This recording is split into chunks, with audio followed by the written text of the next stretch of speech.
భగవద్గీత 4వ అధ్యాయము 28వ శ్లోకము. ద్రవ్యయజ్ఞాస్తపోయజ్ఞ యోగయజ్ఞాస్తథా పరే స్వాధ్యాయజ్ఞానయజ్ఞాశ్చ యతయః సంసితవ్రతాః. ఇది 28వ శ్లోకము.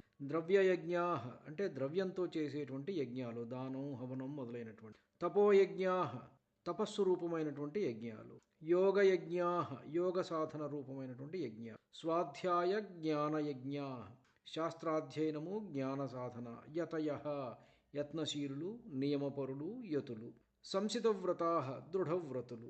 ఇది అన్నమాట దీంట్లో ఉన్న పదాలకు ఉన్నటువంటి అర్థం.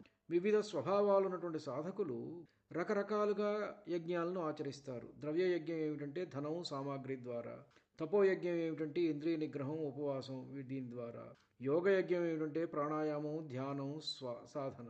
స్వాధ్యాయ జ్ఞాన యజ్ఞం ఏమిటంటే శాస్త్రాధ్యయనము, తాత్విక విచారం. వీరందరూ కూడా క్రమశిక్షణతో బ్రతుకుతూ ఆత్మోన్నతిని కోరుకునేవారు. ఆధ్యాత్మిక మార్గం ఒకటే కాదు, మార్గాలు అనేకం, కానీ లక్ష్యం ఒక్కటే. ఇది దీని యొక్క సారాంశం.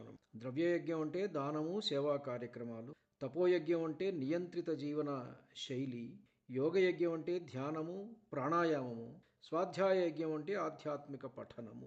అయితే మనం ద్రవ్యయజ్ఞం అని చెప్పుకున్నాం కదా, బాహ్య సమర్పణ, దానము, సేవ, హవనం. దీనివల్ల ఏమవుతుందంటే అహంకార శుద్ధి. తపోయజ్ఞం అంటే శరీర ఇంద్రియ నియమం, ఉపవాసము, మౌనము, నియమాలను ఆచరించడం. దీనివల్ల ఇంద్రియ నిగ్రహం ప్రాప్తిస్తుంది. యోగయజ్ఞం వలన మనస్సు నియంత్రణ అంటే ప్రాణాయామం, ధ్యానం. దీనివలన చిత్తశుద్ధి మరియు ఏకాగ్రత లభిస్తుంది. స్వాధ్యాయ జ్ఞాన యజ్ఞం శాస్త్రాధ్యయనము, తాత్విక విచారణ.